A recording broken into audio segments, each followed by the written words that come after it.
there, it's Hot Dog here with Hot Tips from Hot Dog.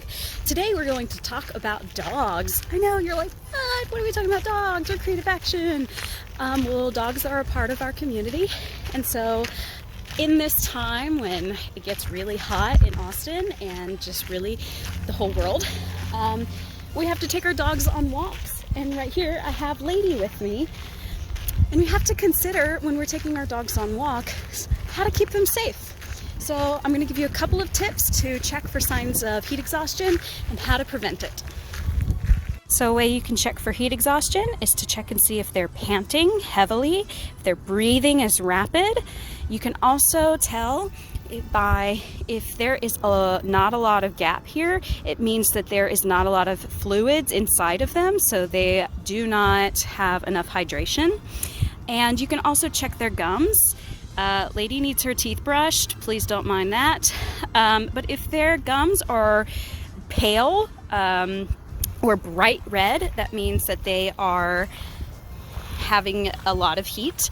And if their tongues are bright red and hanging out and flopping to the side, that is also a sign of heat exhaustion. You might also be wondering, well, what do I do? Give your dog a break. You know how you need to take a break and relax in the shade? Well, so do dogs. So we'll do something like this. We'll go off the trail and walk over to the grassy area and into the shade. That is already a significant amount of degrees cooler and gives her a moment to just relax. Another thing you can do is you can pack a reusable water bowl that collapses, and then you can carry it on your backpack with your snacks and all your other hiking stuff. And that way you can put a bottle of water in there and you can fill up some water and give them some water.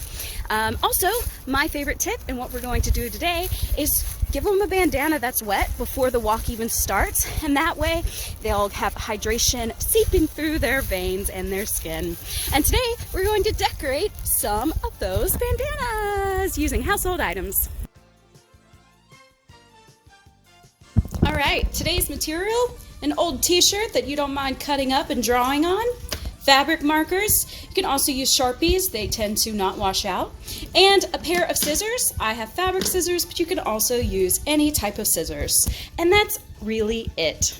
Now what you're gonna do is you're gonna lay your shirt out on a flat surface, and then you're gonna cut right under the armpit from sleeve to sleeve so that you can have one little tube.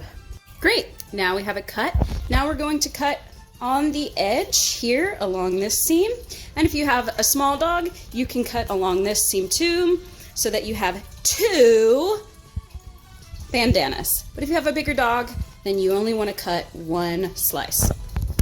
Great, so now that you have one of your bandana squares, you can fold it how you would like, and then we will start coloring. The way that best goes on a dog is by folding corner to corner. And we'll straighten that up and draw a cute little design. So what I went ahead and did and found a piece of cardboard, I reused a pizza box and put it in between the fold so that when I draw on it, the markers don't bleed through to the other side. And you might just want to test that out depending on the type of markers that you have. It may be really helpful. And then you get to decide what design you want to draw on your cute dog bandana.